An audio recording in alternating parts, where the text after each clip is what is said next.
اعوذ باللہ من الشیطان الرجیم بسم اللہ الرحمن الرحیم۔ ان آیتوں میں اللہ تبارک و تعالی نے دنیاوی زندگی اور آخرت کی زندگی، ان دونوں زندگی کا ایک خلاصہ اللہ نے بتایا ہے۔ آخرت کی زندگی وہ تیاری کے قابل ہے، اس پر یقین کرنا ہے، اور دنیاوی زندگی اس کا یقین اپنے دلوں سے نکالنا ہے۔ یہ دو زندگیاں ہمارے سامنے ہیں، ایک ہے آخرت کی زندگی جو غیب میں ہے، اور ایک ہے دنیاوی زندگی جو ہمارے سامنے ہے۔ دین کے اور آخرت کے بنانے میں سب سے بڑی جو رکاوٹ ہے وہ دنیاوی زندگی کی زیب و زینت اور یہاں کی بہار اور یہاں کی جو نعمتیں ہیں، اس میں انسان غفلت میں آ کر دین کو بنانے سے، آخرت کی زندگی کو بنانے سے غافل رہتا ہے۔ قرآن پاک میں اللہ تعالیٰ نے جگہ جگہ دنیاوی زندگی، جو زندگی اللہ نے ہمیں دی ہے، بڑی مختصر سی 60 70 80 90 سال جتنی بھی ہے، اس زندگی کی حقیقت کو بیان فرمایا، کئی مثالوں سے بیان فرمایا۔ الامثال مصابیح الاقوال، مثالوں سے باتیں سمجھ میں آتی ہیں، روشن ہوتی ہیں۔ کہ یہ آپ دیکھیں قرآن پاک میں دنیاوی زندگی کو اللہ تعالیٰ نے پانی سے سمجھایا، پانی سے تشبیہ دی۔ یہ بتایا جا رہا ہے کہ دنیا کی زندگی یہاں رہنے کے لیے نہیں ہے، آخرت کی زندگی وہ رہنے کے لیے بنائی ہے، اور دنیا کی زندگی آخرت کی تیاری کے لیے ہے۔ بھی ہم سب کو یہاں تیاری کرنا ہے آخرت میں رہنے کے لیے، اور اس کے لیے اللہ نے یہ دنیا کی زندگی ہمیں بنائی۔ اسی لیے دیکھیں آپ قبرستان میں ہم جب جاتے ہیں، جو مسنون دعا ہمیں سکھائی گئی وہ کیا ہے؟ السلام علیکم یا اہل القبور یا دار قوم مؤمنین، انشاء اللہ و انا بکم لاحقون۔ انشاء اللہ یعنی اللہ کی جب مرضی ہو، اللہ کا جب فیصلہ ہو، ہم آپ سے ملنے والے ہیں، ہم آپ سے ملاقات کرنے والے ہیں۔ یہ ہر آدمی جب قبرستان جاتا ہے تو قبرستان میں یہ دعا پڑھتا ہے اور یہ اعلان کر کے اپنے آپ کو یہ سمجھاتا ہے کہ مجھے یہاں رہنا نہیں ہے، کیونکہ اصل زندگی اور زندگی سے متعلق جتنی چیزیں ہیں، راحت ہے، نعمت ہے، خوشی ہے، لذت ہے، وہ آخرت ہے۔ اللہم لا عیش الا عیش الآخرہ۔ کان رسول اللہ صلی اللہ علیہ وسلم اذا رأى ما يعجبه من الدنیا، حضور صلی اللہ علیہ وسلم جب دنیا کی کوئی اچھی چیز دیکھ لیتے، دنیا میں رہتے ہوئے اچھی چیزیں نظر آتی ہیں، ہے نا، سواریاں اچھی، عمارتیں اچھی، چیزیں اچھی، تو حضور صلی اللہ علیہ وسلم کے سامنے جب کوئی دنیا کی اچھی چیز سامنے آتی تو آپ کیا فرماتے؟ اللہم لا عیش الا عیش الآخرہ۔ اصل مزہ، اصل راحت، اصل لذت تو آخرت کی ہے۔ لبیک لبیک، یہ پڑھتے آپ، لبیک لبیک اللہم لا عیش الا عیش الآخرہ۔ تو دنیا کی زندگی بہت مختصر ہے، ختم ہونے والی ہے۔ مثال کیسے دے رہے ہیں؟ جیسے بارش برستی ہے، زمین بنجر ہے، بے جان ہے، کوئی جان نہیں ہے، کوئی سبزہ نہیں، کوئی اناج نہیں، بارش برستی ہے۔ جیسے ہی بارش برسی، زمین کیا ہوئی؟ لہلہانے لگی، اس کے اندر سے نباتات، اس کے اندر سے پھل پھول نکلنے لگے، اور پھر ایسے کہ زمین جو ہے بہت ہی خوشنما نظر آنے لگی۔ تھوڑا سا اگر اثر سے پہلے ذرا سا اگر ہم دیکھتے تو سارا گرینری تھا، سارا ہرا بھرا سب کچھ، ہے نا۔ بالکل اس طرح زمین جو ہے پوری سرسبز و شادابی کے ساتھ لہلہا رہی ہے۔ پھر اس کے بعد ایک وقت ایسا آتا ہے کہ وہ جو فصلیں ہیں، جو بہار ہے، جو رونق ہے، سب اللہ تعالیٰ ختم کر دیتے ہیں۔ تو بالکل اسی طرح انسان کی زندگی ہے کہ انسان پیدا ہوا، بچپن، جوانی، جوانی میں قوت، جوانی میں طاقت، پھر بڑھاپا، بڑھاپے کے بعد اچانک موت آ جاتی ہے اور زندگی ختم ہو جاتی ہے۔ اللہ تعالیٰ قرآن پاک میں بار بار اس کو سمجھا رہے ہیں، اور یہ سمجھنے کی چیز ہے، کیونکہ اگر یہ نہیں سمجھیں گے تو اسی دنیا کو سب کچھ آدمی سمجھے گا، اور اسی دنیا کو سب کچھ سمجھ کر اپنی آخرت کو دھوکے میں رکھ لے گا، اپنا دین ضائع کر لے گا۔ اسی لیے یعنی حدیث میں آتا ہے رسول اللہ صلی اللہ علیہ وسلم فرماتے ہیں جب انسان کی عمر 40 سال کی ہوتی ہے، 40 برس کا ہوتا ہے، تو فرشتہ اعلان کرتا ہے یبنا الاربعین، او 40 سال والو، وہ 40 سال والو، ھذا اخذ وقت الذات، اب اصل کام کرنے کا دن ہے۔ ذات کہتے ہیں توشہ، اب توشہ تیار کرو، اب کام کر لو، اب یہ ہے تمہاری عمر، کیونکہ تمہاری قوت، تمہاری طاقت سب کچھ مکمل ہو چکی ہے، اب یہ ٹائم ہے کام کرنے کا۔ اب انسان جو ہے سمجھدار ہے تو اس وقت کام میں لگ جائے، اپنی آخرت کی تیاری کر لے، ہر اعتبار سے اپنے آپ کو بنا لے۔ جب 50 کا ہوتا ہے تو حدیث میں آتا ہے، اعلان ہوتا ہے یا ابنا الخمسین، اے 50 سال والو سنو، قد دنا وقت الزاد والحصاد۔ وہ کہتے ہیں نا ہمارے ہاں انڈیا میں سحری کا وقت ختم ہونے سے پہلے قریب الختم ہے، ایک ہے ختم ہونا، ایک ہے قریب الختم۔ جو فصل کاٹنے کا، جو کام کرنے کا وقت ہے وہ بالکل قریب ہے، اگر تم اب نہیں کر لو گے تو پھر کبھی نہیں کرو گے۔ اور پھر اس کے بعد جب 60 سال کی عمر کو پہنچتا ہے تو اس موقع پر فرشتہ اعلان کرتا ہے یبنا الستین، وہ 60 سال والو، نسیتم لقاء اللہ، تم اللہ سے ملاقات کو بھول چکے ہو؟ کیا تم اللہ سے ملاقات کو بھول چکے ہو؟ ذرا سوچو، نسیتم لقاء اللہ، اور تم کیا اس کو اللہ کے سامنے کھڑے ہو کر جواب دینے کو بھول چکے ہو؟ کیونکہ حدیث میں آتا ہے میری امت کی عمریں 60 اور 70 کے درمیان ہیں۔ تو دوستو اللہ تعالیٰ قرآن پاک میں یہ ذہن بار بار بناتے ہیں۔ دیکھیے انما مثل الحیات الدنیا، دنیاوی زندگی جو ہمارے پاس ہے، میری زندگی ہے، آدمی اس کو اپنے اوپر مثال سے اپنے اوپر سامنے رکھے۔ یہ جو دنیا کی زندگی اللہ نے مجھے دی ہے نا، یہ کیسی ہے؟ یہ ایسی ہے کہ جیسے کما ان انزلناہ من السماء فاختلط به نبات الارض فاصبح مما یاکل الناس والانعام۔ سورہ کہف میں مما یاکل الناس والانعام یہاں ہے، وہاں پر فاختلط به نبات الارض فاصبح حشیما تذروه الریاح وکان اللہ علی کل شیء مقتدرا۔ اللہ تعالیٰ قرآن میں 3 جگہ دنیاوی زندگی کو پانی سے تشبیہ دی۔ سوچنا، اور یہ آیت ختم ہو رہی ہے کس پر؟ کذالک نفصل الآیات لقوم یتفکرون۔ اللہ کی مثالیں جو ہے غور و فکر کرنے کی ہیں، فکر کرو۔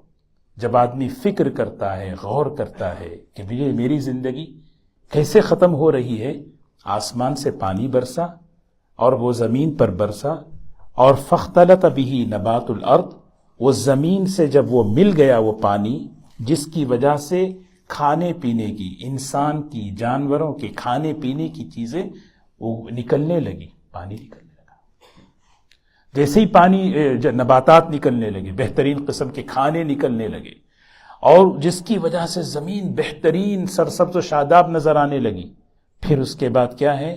انہم حتی اذا اخذت الارض زخرفها وزینت، ایک وقت زمین پر ایسا آتا ہے کہ زمین بالکل خوبصورت نظر آتی ہے، آدمی دیکھ کے آنکھیں ٹھنڈی کر لیتا ہے۔ ہاں، اور وظن اہلها انہم قادرون علیہا، وہ جو زمین والا، کھیتی والا جو ہے مالک، وہ اس کے اندر فخر آ جاتا ہے، میرے پاس یہ ہے، قادرون علی، اب سب کچھ میرے کنٹرول میں ہے، سب کچھ میرے قبضے میں ہے۔ اچانک کیا ہوا؟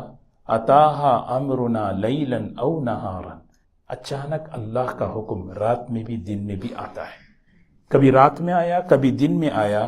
فجعلناها حصیدا، اس زمین کو ایسے ختم کرتا ہے، اس فصل کو، گویا بس وہاں پر جو ہے چٹیل میدان، کأن لم تغن بالامس، کل جیسے کچھ ہی نہیں، کچھ بھی نہیں تھا۔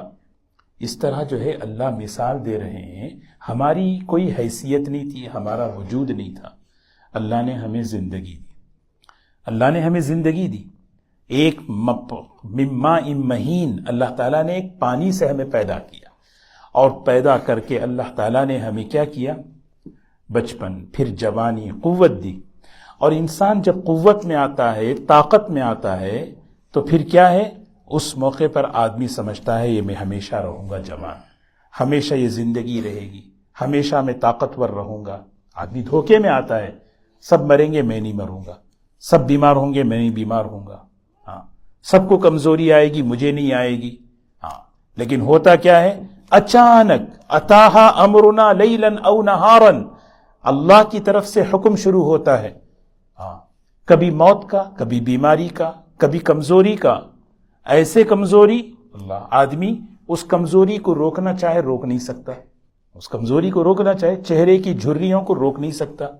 ہاں آدمی اپنے بالوں کو کی سیاہی کو روک نہیں سکتا ہے نا، نہیں روک سکتا. لنا خط وللایام خط وبینہما مخالفۃ البداد فاکتبہ سوادا فی بیاضی وتکتبہ بیاضا فی سوادی. بڑا بہترین شعر کہا کہ دو سیاہی ہیں دنیا میں، انک، دو قسم کی انک. ایک انک وہ ہے جو سفید پیپر پر کالی انک سے لکھ رہے ہیں، لکھتے ہیں ہم کوئی کتاب لکھتے ہیں تو سفید پیپر اور کالی انک. لیکن زمانے کے پاس سفید انک ہے، ہماری کالی سیاہی پر وہ جو ہے سفید انک لکھ رہا ہے. ہمارے بالوں کی سیاہی پر، ہمارے داڑھی کی سیاہی پر وہ لکھ رہا ہے. ہاں لیکن روک نہیں سکتے ہے نا. تو اس طرح انسان جو ہے نا آگے نکلتا جا رہا ہے. تو اللہ تعالیٰ یہ سمجھا رہے ہیں، غور کرو، فکر کرو اور عبرت حاصل کرو اس دنیا کی زندگی میں جو کچھ تمہارے پاس ہے. جیسے مثال کے طور پر یہ بڑی بہترین مثال دیکھیں آپ، ابھی کچھ دن پہلے انجیر کا سیزن تھا، آج باقی ہے؟ آج باقی نہیں ہے. فصلیں آتی ہیں ختم ہو جاتی ہیں، فصلیں آتی ہیں ختم ہو جاتی ہیں، یہ دنیا کا نظام ہے. اسی طرح انسان آتا ہے ختم ہو جاتا ہے. بچپن ختم ہوا، آپ کتنا بھی ہو، جوانی ختم ہوئی کبھی کتنا بھی ہو، لیت الشباب یعود، کاش جوانی لوٹے، کتنا بھی آدمی نہیں کہتے. زندگی ختم، زندگی ختم ہو جاتی ہے. تو اسی لیے جو ہے نا عقل مند کون ہے؟ جو اللہ کی دی ہوئی نعمتوں سے بر وقت فائدہ اٹھا لے. اللہ نے زندگی دی، اللہ نے صحت دی، اللہ نے جوانی دی، اللہ نے اب فرصت دی، اللہ نے جو ہے سہولت دی. اب اس سے فائدہ اٹھا کر کیا کر لے؟ آخرت کی زندگی کو تیار کر لے. وہ سمجھدار آدمی ہے. تو اسی لیے اللہ تعالیٰ قرآن پاک میں دنیاوی زندگی کو سمجھایا مثال کے ذریعے سے، تاکہ اس دنیا میں رہتے ہوئے ہم اپنی زندگی کا ڈائریکشن اور رخ آخرت کی طرف صحیح کر لیں. اگر ہم نہیں کریں گے تو پھر کیا ہوگا؟ ہمارا ایک دن ہمیں موت کے قریب کر رہا ہے، ہم اپنی منزل بدل دیں گے، ہماری منزل غلط ہو جائے گی، اللہ کی ناراضگی والی منزل، ناکامی والی منزل، پھر انسان ہمیشہ کے لیے ناکام. تو قرآن میں اللہ دنیا کو اسی لیے سمجھا رہے ہیں. کون دنیا بنانے والا؟ اللہ ہے. اس نے تعارف کرایا. ہاں کمانا عیب نہیں ہے، آدمی کمائے، لیکن اس کمانے میں آ کر اللہ حلال سے دے، وہ اس کا فضل ہے. لیکن اس کمانے میں آ کر آدمی اس طرح تنافس کرے، کمپٹیشن کرے کہ اس کی وجہ سے دین پر نقصان ہو، آخرت سے غفلت ہو، یہ چیز تباہی ہے. ہاں یہ چیز تباہی ہے. حضرت عمر رضی اللہ تعالیٰ عنہ کی دعا ہے، اللہم فکما رزقتنی فیما احب فجعل قوۃ لی فیما تحب. یا اللہ جتنی نعمتیں تو نے مجھے عطا فرمائی ہیں میں وہ پسند کرتا ہوں ان نعمتوں کو. اب اس بات کی توفیق دے ان نعمتوں کو میں تیری رضا پر خرچ کروں، میں تیری رضا پر، تیری خواہش پر پورا کروں، ہے نا. تو دنیا کمانا برا نہیں، لیکن دنیا کی محبت میں اور پھنس کر آخرت سے غافل ہو جائیں یہ چیز نہیں. اسی لیے اس کے بعد فوراً اللہ تبارک و تعالی آخرت کی زندگی کو بیان کر رہے ہیں.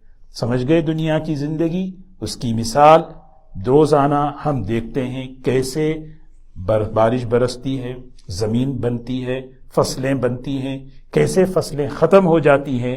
اسی طرح ہم بھی ختم، ہماری دنیا کی زندگی بھی ختم ہونے والی ہے. ہاں لیکن عقل مند کون ہے؟ اس میں سے جو آخرت بنا لے وہ اس کی. اسی لیے اللہ تعالیٰ اب آخرت کی دعوت دے رہے ہیں. واللہ یدعو الی دار السلام. اللہ تم سب کو دعوت دیتا ہے دار السلام کی طرف. اللہ دعوت دیتا ہے. سب سے پہلا داعی جو ہے اللہ تعالیٰ ہے. سب سے پہلے داعی کون ہے؟ اللہ دعوت دے رہے ہیں. سوچیں کتنی بڑی بات کہ اللہ بڑا ہے، وہ بڑا بلا رہا ہے. کوئی ہمیں بلائے کہ بلا رہے ہیں، فلاں دعوت دے رہے ہیں، فلاں بلائے ہیں، بلانے والے کی بات کا لحاظ آدمی رکھتا ہے، یعنی کہ کوئی عام آدمی بلائے ٹھیک ہے آ جائیں گے، لیکن ایک بڑا آدمی بلائے، شہر کا بڑا، علاقے کا بڑا، کوئی بڑا بلاتا ہے، کوئی بڑا بلائے، اس کے لحاظ رکھتے ہیں۔ تو دعوت کون دے رہا ہے؟ آسمان اور زمین کا خالق اور مالک، جس کو کوئی ہماری حاجت نہیں، ہماری عبادت کی کوئی حاجت نہیں، ہماری کوئی ضرورت نہیں، اس کو سب کچھ ہمیں ضرورت ہے۔ واللہ یدعو، اللہ دعوت دے رہے ہیں۔ کیسے دعوت دے رہے ہیں؟ کیسے؟ بخاری شریف کے اندر ایک حدیث میں سناتا ہوں، اس میں بات سمجھ میں آتی ہے اللہ کیسے دعوت دیتے ہیں۔ نبی کریم صلی اللہ علیہ وسلم فرماتے ہیں کنت نائما، میں سویا ہوا تھا، لیٹا ہوا تھا، دو فرشتے آئے، ایک میرے سر کے پاس بیٹھ گیا اور ایک فرشتہ میرے پیر کے پاس بیٹھ گیا۔ جو سر کی طرف بیٹھا تھا فرشتہ، اس نے پیر کی طرف بیٹھے ہوئے فرشتے سے، اب دونوں کی آپس میں بات چیت ہو رہی ہے۔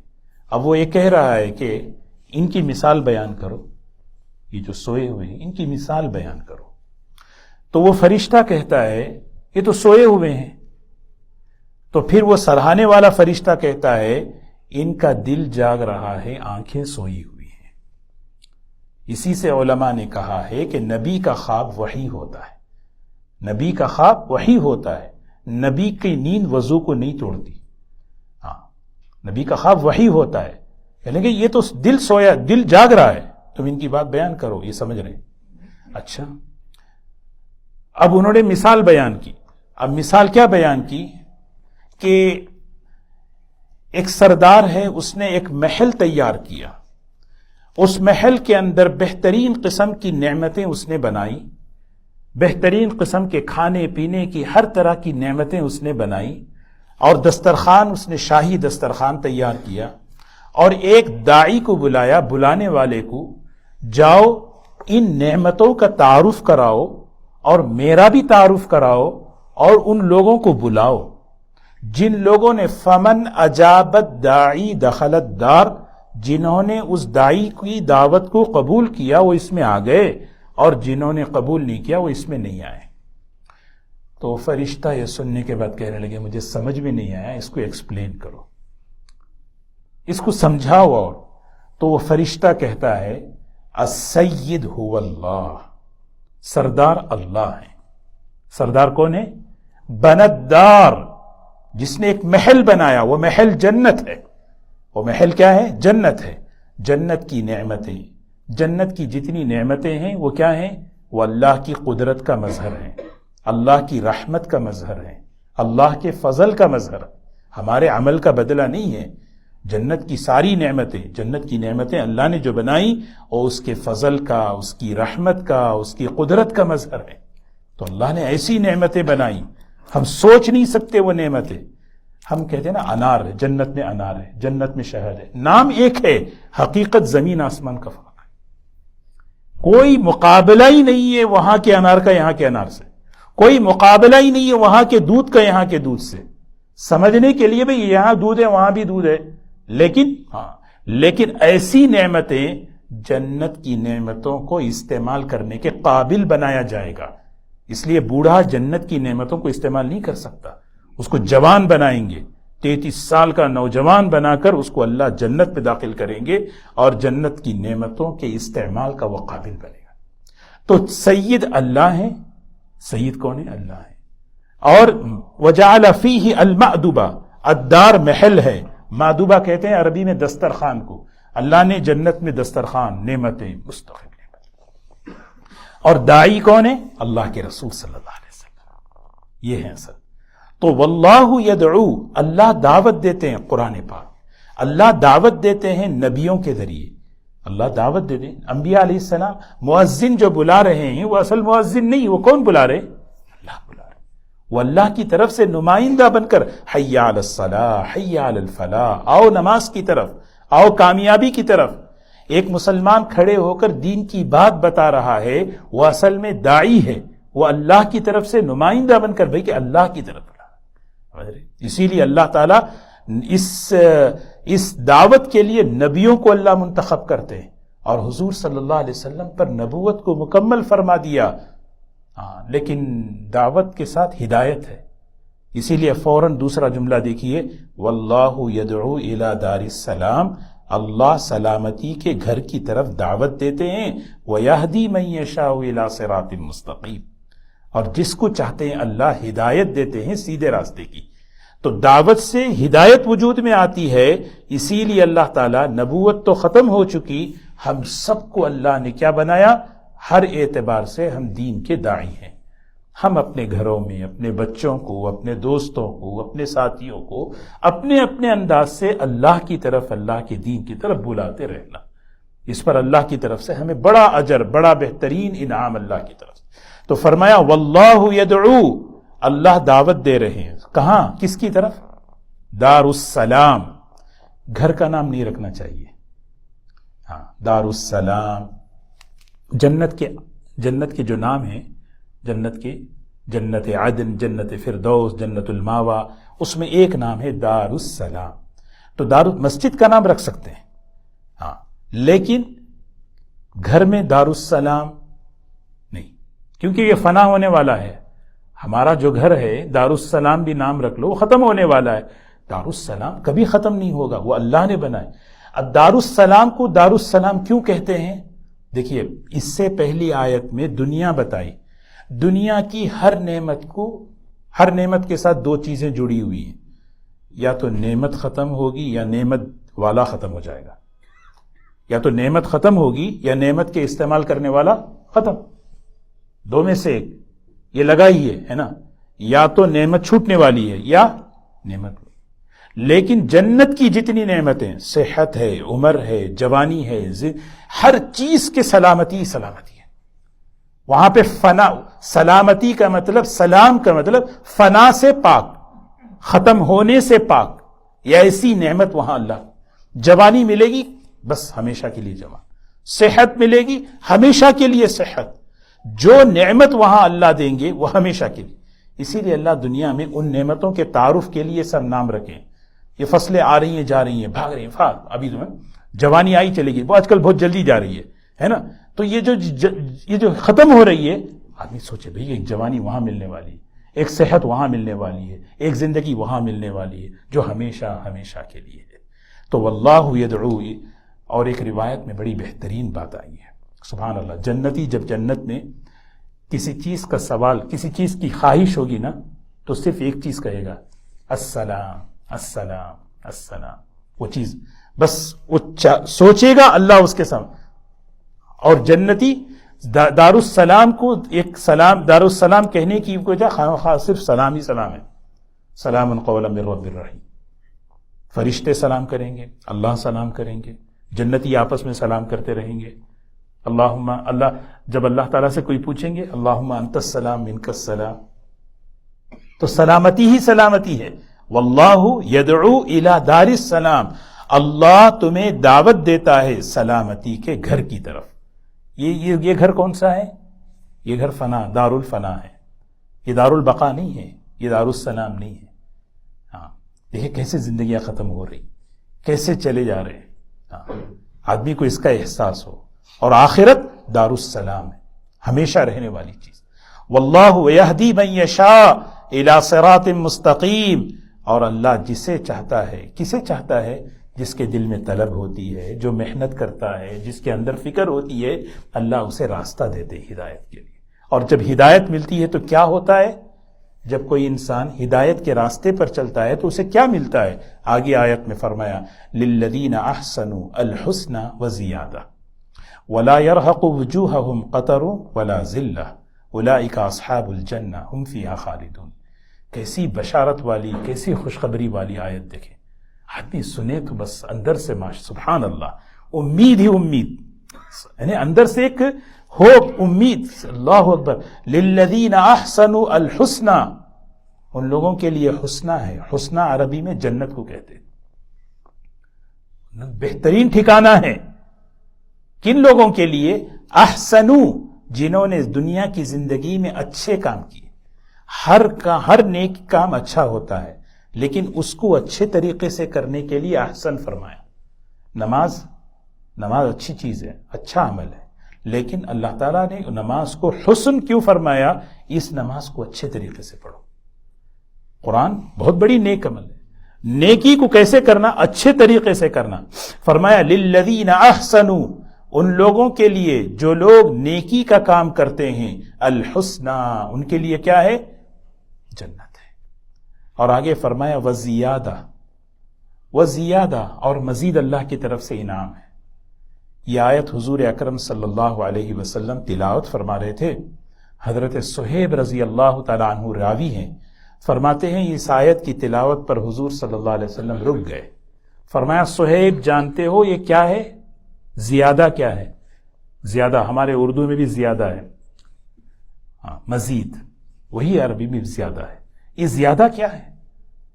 تو فرمایا کہ اللہ تبارک و تعالیٰ قیامت کے دن سارے جنت والے جنت میں اور جہنم والے جب جہنم میں چلے جائیں گے تو اللہ تعالیٰ جنت والوں سے پوچھیں گے جو نعمتیں میں نے تمہیں دی ہیں تم اس پہ خوش ہو؟ تو سارے جنت والے کہیں گے یا اللہ آپ نے تو اتنی نعمتیں آپ نے ہمیں عطا فرمائی، ہم کیوں خوش نہ ہو؟ ہمارے چہروں کو تو نے منور کر دیا، ہمیں ہر بہترین نعمتیں تو نے دی. تو وہاں پہ اللہ تعالیٰ فرمائیں گے ایک اور چیز میں زیادہ دینا چاہ رہا ہوں، ایک اور چیز تمہیں دینا چاہ رہا ہوں. وہ کیا ہے؟ وہ زیادہ. وہ کیا ہے؟ وہ فرمایا حضور اکرم صلی اللہ علیہ وسلم نے کہ اللہ کا دیدار، اللہ کی زیارت ہے. اللہ کا دیدار اور اللہ کی زیارت ہے. للذین احسنوا الحسنى وزیادہ. دیکھیے قرآن پاک، اللہ تعالیٰ جو لوگ قرآن پاک کو غور سے پڑھتے نا، غور سے، جو ہمارے اکابر، انہوں نے اس کی گہرائی کو ہمیں سمجھایا. ہم تو سرسری ترجمہ پڑھ لیتے ہیں، ہم تو سرسری پڑھ لیتے ہیں. کیا اس میں ہے؟ للذین احسنوا، جو نیکی کا کام کرتے ہیں. جتنے بھی نیک اعمال ہیں ان عملوں کی خاصیت یہ ہے کہ دل میں اللہ کے دیدار کا شوق پیدا ہونا. اللہ کی اس سے بڑی نعمت دنیا میں آخرت میں کوئی ہے ہی نہیں. جنت بھی چھوٹی نعمت اس کے ساتھ. اب ہم قرآن پڑھ رہے ہیں، کس کا پڑھ رہے ہیں؟ اللہ کا کلام. اتنا قرآن آدمی پڑھے، ایسے پڑھے، ایسے پڑھے، یہ قرآن پاک رونمائی ہے. اللہ کے دیدار کا طلب دل میں پیدا کرے. یا اللہ میں کلام اللہ پڑھ رہا ہوں، تیری بھی زیارت کا شوق تھا. یا اللہ میں تجھے یاد کر رہا ہوں، ذکر اللہ کو یاد کرے. یہ ذکر عمل صالح اتنا آدمی کرے کہ دل میں اللہ کے دیدار کا شوق پیدا ہو جائے. جب وہ شوق پیدا ہوتا ہے تو آدمی اللہ سے ملاقات کا شوق پیدا کرتا ہے. وہ اللہ کے ملاقات کا شوق جو ہے نا، وہ ہے والشوق الی لقائک. حدیث میں دعا ہے، یا اللہ تیری ملاقات کا شوق مجھے عطا فرما. وہ شوق کیسے ہوگا؟ وہ شوق عمل صالح کی برکت سے ہوتا ہے. نمازوں کا اہتمام، تلاوت کا اہتمام، ذکر، اللہ کے بندوں کے ساتھ خدمت، یہ جب چیزیں ہوتی ہیں تو اس کے ساتھ پھر اس عمل کا اثر کیا ہے؟ دل میں اللہ سے ملاقات کا شوق پیدا. مجھے اللہ کا دیدار کرنا، اللہ کا اور اللہ کا دیدار، اللہ کی زیارت، یہ سب سے بڑی اعلیٰ نعمت ہے، جس کے بارے میں حدیث میں فرمایا جب جنتی اللہ کے دیدار کریں گے اس کے بعد جنت کی نعمتیں بھی وہ بھول جائیں گے. ایسی اللہ ہم سب کو نصیب فرمائے. وَلَا يَرْحَقُ وُجُوهَهُمْ قَتَرٌ وَلَا ذِلَّةٌ. جنتی کیسے ہیں؟ جو لوگ نیکی کا کام، نیکی جب آدمی ایک نیکی کا کام کرتا ہے، نیکی کا نور اس کے دل میں، اس کی قبر میں، سمجھ رہے؟ دو چیزیں. نور جو ہے نا، نماز آدمی پڑھے، نماز کا نور فوراً دل میں آتا ہے، پھر قبر میں بھی ظاہر ہوگا، پھر تیسرا حشر میں بھی ہوگا. ہر عمل کا نور 3 مرتبہ. ہر عمل کا جب دلوں میں دنیا میں نیکی کا نور جاتا ہے، اللہ اس کے چہرے پر وہ نورانیت ڈالتے ہیں. اللہ اس کے چہرے پر کیا ہے؟ نورانیت ڈالتے ہیں. کیسی نورانیت؟ تقوی کے نور، عمل کا نور، تلاوت کا نور، نمازوں کا نور، اعمال صالحہ کا نور. آدمی دیکھنے میں ظاہری اعتبار سے قبول صورت نہیں ہے، لیکن اللہ تعالیٰ اس کے دلوں کے اندر عمل صالح کا نور ڈال کر اس کے اثرات اس کے چہرے پر دیکھتے ہی محبت، محبوبیت پیدا ہو جاتی ہے. دیکھیے یہ ہمارے ہیں.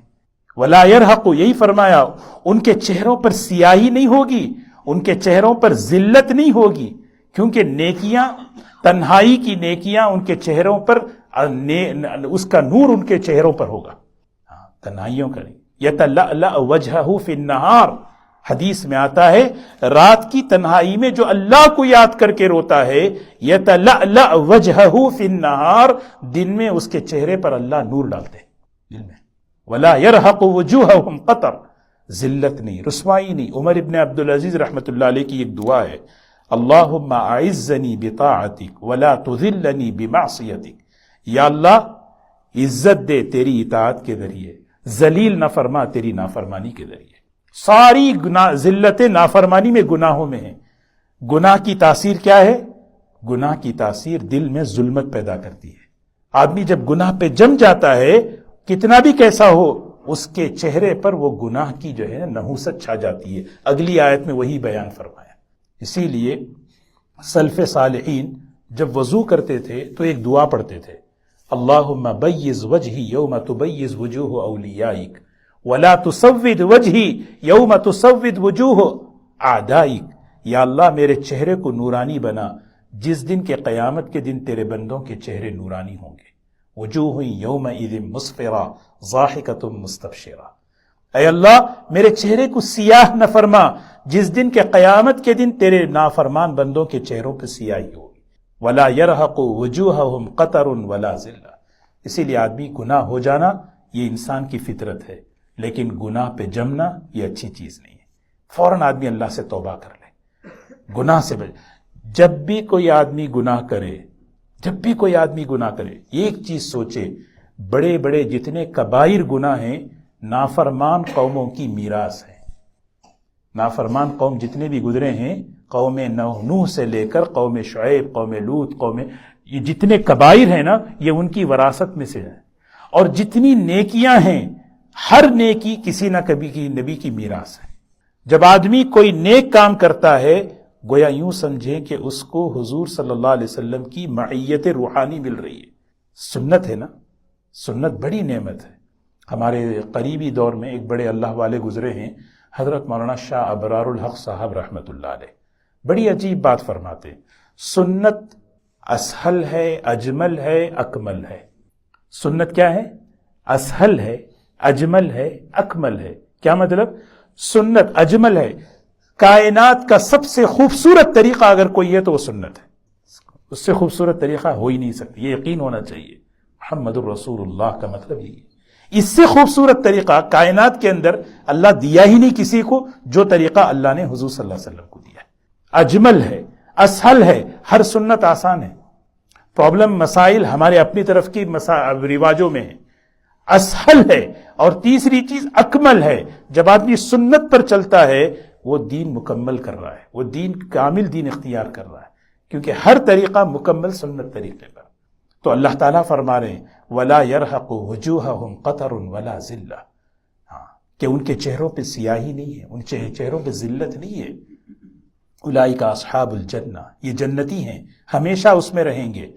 والذین کسبوا السیئات جزاء سیئۃ بمثلها وترہقہم ذلہ۔ اللہ اکبر، اللہ ہم سب کی حفاظت فرمائے۔ جو لوگ اس دنیا میں کسبو کے معنی کمانا، آدمی کے پاس سرمایہ ہے، مال سرمایہ، وقت سرمایہ، دولت سرمایہ، زندگی سرمایہ، جوانی سرمایہ، وہ انویسٹمنٹ کر کے برائیاں کما رہا ہے، اسی کو قرآن کہتا ہے کسبوا السیئات، اس نے کمایا برائی۔ کمانے کے لیے کچھ نہ کچھ انویسٹمنٹ تو ہونا نا، وہ انویسٹمنٹ اللہ ہم میں سے ہر ایک کو دیے، وہ زندگی، وہ صلاحیت، وہ استعداد۔ ہاں، اس نے کیا کسبوا السیئات۔ لیکن اللہ کا فضل دیکھو، جب انسان نیکی کا کام کرتا ہے اللہ تعالیٰ کہہ رہے ہیں اس کو زیادہ دیں گے، اپنا فضل کا معاملہ کریں گے۔ جب انسان گناہ کا کام کرتا ہے اللہ تعالیٰ کہہ رہے ہیں ہم برابر کریں گے، زیادہ، جتنا گناہ اتنا ہی، بلکہ اس میں بھی جو ہے معاف، اس میں بھی پکڑ دیر سے، ابھی توبہ کرے گا، ابھی توبہ کر لے، ابھی توبہ کر لے، ہے نا۔ جزاء سیئۃ بمثلھا، برابر کا بدلہ۔ توبہ کیے بغیر مر گیا، معافی مانگے بغیر مر گیا، برابر کا بدلہ دیں گے، زیادتی نہیں کریں گے اس میں۔ ہاں، اسی لیے جنتی جب جنت میں پہنچتا ہے، اللہ جب اسے دیتے ہیں انعام، میرے بندے یہ تیرا ہے، وہ ان نعمتوں کو دیکھ کر بندہ اقرار کرے گا یہ میرے عمل کا بدلہ نہیں ہے، یہ فضل ہی ہے۔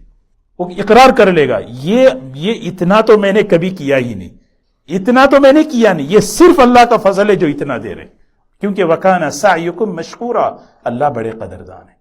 پھر فرمایا جو لوگ گناہ کماتے ہیں، برائیاں کماتے ہیں، ان کے لیے تو برابر کا بدلہ ہے، لیکن اللہ حفاظت فرمائے ہر گناہ میں ظلمت ہے۔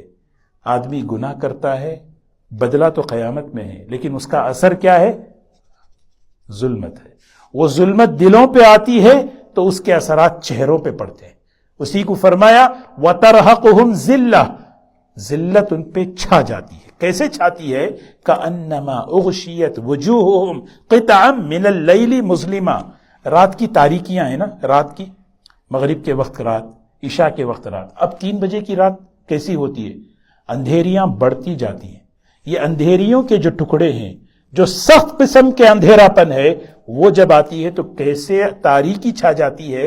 اللہ حفاظت فرمائے، ایک وقت انسان پر نفاق اور کفر اور شرک کی وجہ سے اس کے چہرے پر وہ تاریکی چھا جاتی ہے، گناہوں کی وجہ سے وہ تاریکی چھا جاتی ہے۔ آدمی توبہ کر کے نکلے۔ حضرت علی رضی اللہ تعالیٰ عنہ کا چھوٹا سا خطبہ ہے، من اراد عزا بلا عشیرہ وغنم بلا مال وہیبتم بلا سلطان وجاہتم بلا اخوان، جو آدمی مال کے بغیر عزت چاہے، من اراد عزا بلا عشیرہ، خاندان کے بغیر کوئی عزت والا بننا چاہے، وغنم بلا مال، مال کے بغیر مالدار بننا چاہے، وجاہتن بلا اخوان، جاہت کہتے ہیں نا اقتدار، وجاہت، ہاں دائیں بائیں آدمی کچھ نہیں ہے، وجاہتم بلا اخوان وہیبتم بلا سلطان، ایک روب، کوئی پوزیشن نہیں، کوئی اقتدار نہیں، لیکن پھر بھی ایک روب ہے۔ یہ اگر کوئی 5 چیزیں چاہے، ایک کام کر لے، کیا کرے؟ فَلْيَخْرُجْ مِنْ ذُلِّ مَعْصِيَةِ اللَّهِ إِلَىٰ عِزِّ طَاعَةِ اللَّهِ، نکالے۔ یخرج کے معنی ہے نکلنا نہیں، نکلتا کوئی، نکالے اپنی زندگی کو اللہ کی نافرمانی کی ذلت سے نکالے، إِلَىٰ عِزِّ طَاعَةِ اللَّهِ، اللہ کی اطاعت جس میں عزت ہی عزت ہے وہاں لے جائے۔ پھر اللہ تمہیں بغیر مال کے مالدار، بغیر خاندان کے عزت، بغیر کسی تمہارے یعنی دائیں بائیں لوگوں کے، تمہیں پھر بھی اللہ تمہیں ایک روب، ایک مقام اللہ عطا فرماتے ہیں۔ اولئک اصحاب النار ما لهم من اللہ من عاصم، جب اللہ کی طرف سے پکڑ آتی ہے تو کوئی بچا نہیں سکتا۔ اولئک اصحاب النار هم فیہا خالدون، یہ جہنمی ہیں، ہمیشہ ہمیشہ اس میں رہیں گے۔ ایک آخری میں ایک بہت بڑی بیماری، 2 آیتیں ہیں، اس کو عرض کر کے اپنی بات ختم کروں۔ وَيَوْمَ نَحْشُرُهُمْ جَمِيعًا ثُمَّ نَقُولُ لِلَّذِينَ أَشْرَكُوا مَكَانَكُمْ أَنْتُمْ وَشُرَكَاؤُكُمْ فَزَيَّلْنَا بَيْنَهُمْ وَقَالَ شُرَكَاؤُكُمْ مَا كُنْتُمْ إِيَّانَا تَعْبُدُونَ فَكَفَى بِاللَّهِ شَهِيدًا بَيْنَنَا وَبَيْنَكُمْ إِن كُنَّا عَنْ عِبَادَتِكُمْ لَغَافِلِينَ هُنَالِكَ تَبْلُو كُلُّ نَفْسٍ مَا أَسْلَفَتْ وَرُدُّوا إِلَى اللَّهِ مَوْلَاهُمُ الْحَقُّ وَضَلَّ عَنْهُمْ مَا كَانُوا يَفْتَرُونَ۔ رکوع ختم ہو گئے۔ قیامت کا دن حشر کا دن ہے، اللہ تعالیٰ وہاں سب کو جمع کریں گے۔ پھر وہ لوگ جو مشرکین ہیں جنہوں نے شرک کیا ہے، اللہ تعالیٰ جو ہے کہیں گے دونوں سے، مشرکین کو بھی اور ان کے معبودوں کو بھی، رک جاؤ، وہاں پہ روک دیں گے، اور روک کر کہیں گے آج الگ الگ ہو جاؤ، اور الگ الگ ہو کر کہیں گے اچھا تم نے ان کی عبادت کی مجھے چھوڑ کر، تم نے ان کی عبادت کی، تو اس وقت وہ معبودان باطل کہیں گے یہ ہماری عبادت نہیں کی، اصل میں شیطان کی عبادت کی ہے۔ تو اس موقع پر اللہ گواہی دے گا ان دونوں کے درمیان، واقعی یہ لوگ شیطان کی عبادت کرتے تھے، یہ لوگ جو ہے کیا ہے، کبھی ان معبودوں کی عبادت نہیں کرتے تھے۔ ایک بات یہاں غور کرنے کی ہے جو ہمیں ذہن میں رکھنا ہے، یہ آیت جو ہے قرآن پاک میں کئی جگہ ہے، پیچھے جو مضمون ہے نا وہ اصل میں کیا ہے، عمل کا جذبہ بناؤ، کیونکہ دنیا عمل کی جگہ ہے، یہ اصل ہے۔ اصل تو دنیا کس کی، دار العمل ہے، یہاں پہ عمل کا موٹیویشن ختم کرنے کی ایک سب سے بڑی چیز ہے۔ عمل کا جذبہ، عمل کا موٹیویشن ایک چیز سے ختم ہوتا ہے، وہ خوش فہمی ہے۔ یہ مشرکین کے اندر وہ چیز آئی تھی، سمجھ رہے ہیں آپ؟ یہ بیماری ہے۔ یہ ہمیں کیوں سنا رہے؟ پیچھے کی آیت میں بتایا بھائی کہ دنیا دھوکے کا گھر ہے، اصل عمل ہے، عمل کرو گے تو تمہیں وہ نعمتیں ملے گی، لیکن عمل کا جذبہ اور عمل کا موٹیویشن ختم کرنے کی ایک بڑی بنیاد ہے، وہ کیا ہے؟ خوش فہمی، باطل ظن۔ یہ ہمیں آخرت میں ہماری سفارش کر دیں گے۔ ان کا ہاتھ پکڑ لیں گے تو ہم چلے جائیں گے. مشرکین یہی کرتے تھے نا بھئی، شفاعنا عند اللہ، یہ اللہ تعالیٰ کے پاس ہمیں شفا کریں گے، یہ ہماری سفارش کر لیں گے، ہمارا بیڑا پار ہو جائے گا. لیکن یہ ہمیں کیوں سنا رہے اللہ تعالیٰ؟ وہ اصل میں ایک بیماری ہمارے اندر بھی ہے. آدمی جو ہے نا اس بیماری میں اپنے اندر نہ لائے. وہ کیا ہے؟ دین اللہ کی طرف سے کیا ہے؟ ایمان اور اعمال صالحہ ہیں. بعض مرتبہ آدمی زندگی کے اندر ایک عمل کو پکڑ لیتا ہے، ایک عمل کو پکڑ لیتا ہے، بقیہ عمل فرائض کو چھوڑ دیتا ہے، گناہوں کو بھی نہیں چھوڑتا. مثالیں بہت ہیں اس کی. مثال کے طور پر لیلۃ القدر میں جاگنا بہت بڑی عبادت ہے، بہت بڑی عبادت ہے. آدمی لیلۃ القدر میں جاگے گا، اللہ توفیق دے، بہت بڑی نعمت. لیکن وہی بندہ بہن کی وراثت نہیں دے گا، قرضہ ادا نہیں کرے گا، فرائض کا اہتمام نہیں کرے گا، محرمات زندگی میں ہوں گے، اور دل میں یہ زوم ہے، خوش فہمی میں ہے، میں شب قدر کو جان لیا 10 راتیں، بس جنت میری ہے، میں پاک ہو جاؤں. میں کسی کی خدمت کر رہا ہوں، بس میں کسی کی خدمت کرنا بہت بڑی بات ہے، بہت بڑی بات ہے. لیکن اسی عمل پر خوش فہمی میں رہ کر بقیہ بڑے حصے کے دین کو چھوڑ دینا، یہ سوچیں آپ اس بات کو. یہ آج یہ عام طور پر جو ہے امت میں، اللہ حفاظت فرمائے، یہ بیماری ہے. فرائض کا اہتمام نہیں، گناہوں سے بچنے کا اہتمام نہیں. آدمی کسی ایک عمل کو، کسی ایک چیز کو پکڑ لیا. 2-4 چیزیں زندگی میں ہیں، اللہ کی توفیق ہے، لیکن یہاں اصل یہ بتایا جا رہا ہے، دین اصل میں جمیع ما جاء بہ النبی ہے. پورا دین آدمی نیت کرے، مجھے فرائض کا بھی اہتمام کرنا، محرمات سے بچنا، لیکن اگر کبھی مجھ سے کمی کوتاہی ہو جائے، اللہ معاف کرنے والے. تو اسی لیے وہ خوش فہمی، وہ باطل زوم خیال، اس میں ہم مبتلا نہ ہو. اللہ یہ سنا رہے ہیں مشرکین مکہ، یہ ان کے دنوں میں خوش فہمی تھی، یہ ہمارے جتنے معبود ہیں یہ قیامت کے دن ہمیں بچا لیں گے. اللہ تعالیٰ ان کو بھی قیامت کے دن کھڑا کریں گے اور کہیں گے تم بھی الگ، وہ بھی الگ. اب جو ہے نا تم شیطان کے دھوکے میں آ چکے تھے، جس کی وجہ سے تم اس خوش فہمی میں مبتلا تھے. اللہ ہم سب کی حفاظت فرمائے.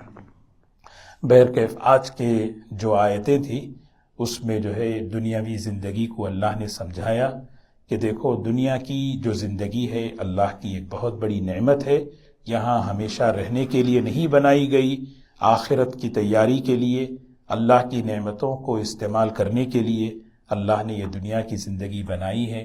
اللہ اگر دے رہا ہے اپنے فضل سے اس کا شکر ادا کرے، اس کی رضا میں اللہ میں لگائے، اور اس کے مقابلے میں آ کر آخرت کو ضائع نہ کرے.